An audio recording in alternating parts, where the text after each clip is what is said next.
நாளை அதிகாலையில கண்டிப்பா கர்த்தர் எழுப்புவார். 3 மணிக்கோ 4 மணிக்கு எழுந்து என்ன பண்ணுவோம் தெரியுமா? நேரா வாஷ்ரூம் போயிட்டு வேலையை முடிச்சுட்டு அப்புறம் வந்து படுத்துவோம். ஜெபிச்சு ஆண்டவர் நாள் ஆசிரியர் ஆமே முடிச்சிச்சு. இது ஆண்டவர். ஆனா ஆண்டவர் சில நேரத்துல உங்க தட்டி எழுப்புவார். நீ ஜெபிக்கிற நேரம் வந்துடுச்சு.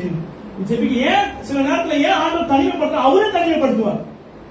சில வேளையில கர்த்தரே உன்னை தனிமைப்படுத்துவார். நீ யோசிக்கவே மாட்டேன். இவனால தான் இப்படி வெறுமையான இவனால இல்ல கர்த்தர் தான் அவன் தனிமைப்படுத்திருக்கிறார். நீ தனிமைப்படுத்தும் போது நீ பதப்படுத்தப்படுவார். உன்னுடைய ஆத்துமா உன்னுடைய சரீரம் எல்லாமே ஒரு காரியத்துக்கு ரெடி ஆகும். ஆமா, அது கொஞ்சம் நம்ம பிசாசுக்கு இடம் விட்டோம்னு வச்சுக்கீங்களேன், அது நம்ம மைண்ட்ல தேவையில்லாத காரியங்கள் வரும். தவறான சிந்தனை கொண்டு வரும், தவறான செயல்களை செய்ய கொண்டு வரும். இன்னும் பிராங்கா சொல்ல போனா நம்மளுடைய சூசைடே பண்ணிக்க போகணும். சூசைட் எனக்காக யாரு இருக்கா, எனக்காக யாருமே இல்லை சொல்லி நம்ம மைண்ட் என்ன ஆகும்னா, நான் உலகத்துல இருக்கிறதே வேஸ்ட் ஆயிடும். நீ அப்படி ஒரு நாள் இருக்காது. தனிமையிலும் ஆண்டு உனக்கு துணையாக இருப்பா. ஆமென். தனிமையா இருந்தாலும் சரி ஆண்டு உனக்கு துணை. இந்த தனிமை சில பேர் தனிமையா